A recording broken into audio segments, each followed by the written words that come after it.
Let's say I've just acquired a new motor vehicle and it cost me 120 million shillings. So when I say that this motor vehicle cost me 120 million shillings, I am talking about the costs that I used to buy the car, plus all those other incidental costs that were involved in getting that car to my premises. Total cost, everything, all those costs involved, 120 million. I have estimated that this car is going to work for 10 years. So when I say that it's going to work for 10 years, it means those 10 years is what we are calling the useful life. The useful life here is the period for which I expect to use this car.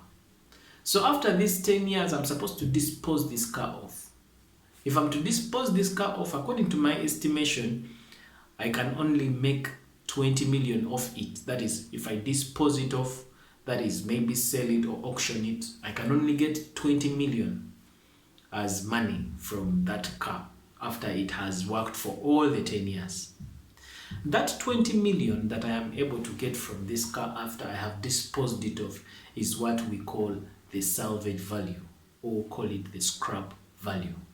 So the salvage value or the scrap value is simply, or call it the residual value, is simply the amount I expect to recover at the end of the useful life of this car.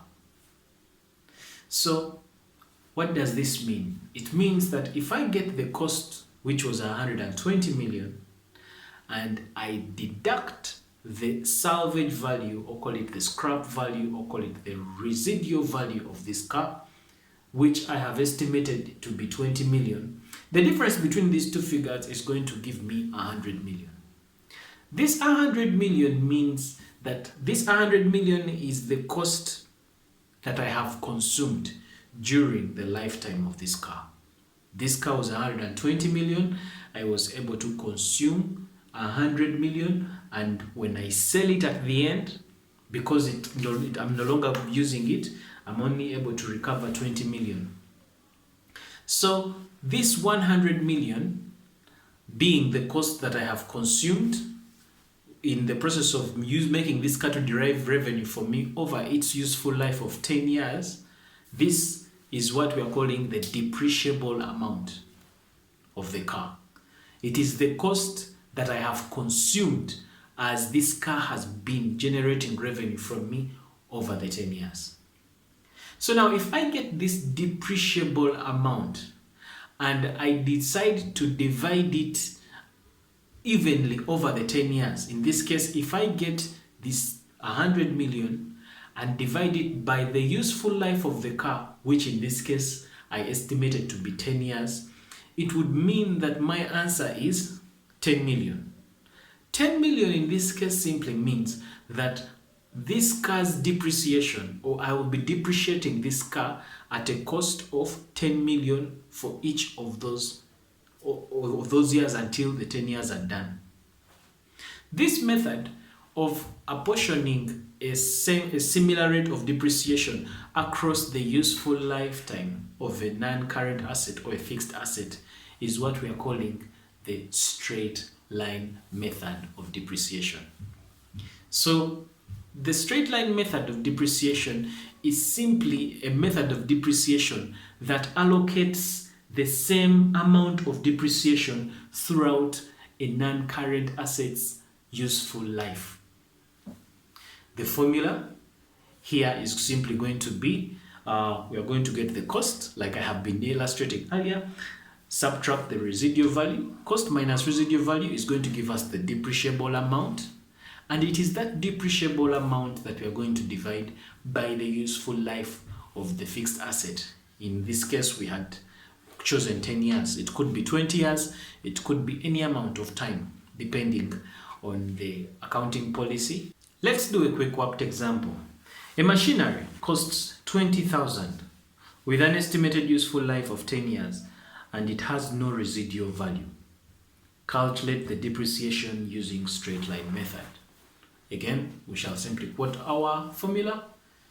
Like I have explained the formula, it's going to be the cost. The cost is 20,000, so it's 20,000 minus the residual value. In this case, the residual value is 0 because the question says that at the end of its useful life, there is no money that can be derived from it. So it's 20,000 minus 0, divide that by 10, and so we shall end up with 2,000. So it means that 2,000 is the depreciation per annum or per year. What is the double entry associated with this depreciation? So double entry here, definitely the depreciation is an expense, so the depreciation expense account will increase. So we shall debit depreciation expense, and then the credit, we shall go ahead and credit the accumulated depreciation account. Now, in our books, we already have, let's say if it is a motor vehicle, it means in our books we already have a motor vehicle account, and in the motor vehicle account we have its cost as debited. So it would make sense, I think, if instead of crediting the accumulated depreciation account, we should just go right ahead and credit the asset account, the motor vehicle account. Why not? Why should we credit the accumulated depreciation account instead of crediting the asset account? Somebody could be asking that kind of question. And the answer is simply this, that if we go ahead and credit the asset account, it would mean that in our books over time we would not be able to identify or would not be able to see the original cost of the fixed asset. And if we are not able to see the original cost of the fixed asset, the person that is looking at those accounts is not able to tell whether this asset was originally very expensive. And in most cases, that kind of information is always very important for us to know, to be able to track how much the asset cost vis-a-vis its net book value. So it's important that we are able to see the cost of the asset in our accounts. So at presentation, when we are trying to state the cost of an asset, we shall, in the balance sheet, we shall quote the asset's cost less accumulated depreciation, and the answer we get there becomes the net book value of the fixed asset in that financial year.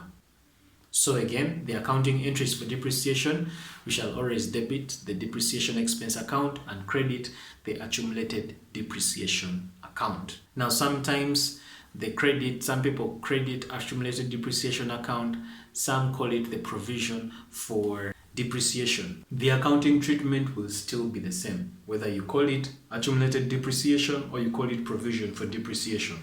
So in order for us to find the rate of depreciation for this straight line method, we shall simply go ahead and get the depreciation charge. In our earlier illustration, we get the depreciation charge per year, divide that by the depreciable amount and multiply that by 100%. In our earlier illustration, we got a depreciation amount of 2,000. So it's going to be 2,000. Divide that by the depreciable amount. The depreciable amount is the difference between the cost and the residual value. In our earlier illustration, it was 20,000. We multiply that by 100% and we are able to get 10%. So 10% straight line method simply means that the asset is depreciating at a rate of 10% of the depreciable amount every year. And that's it about straight line method. Let's look at the reducing balance method in our next session.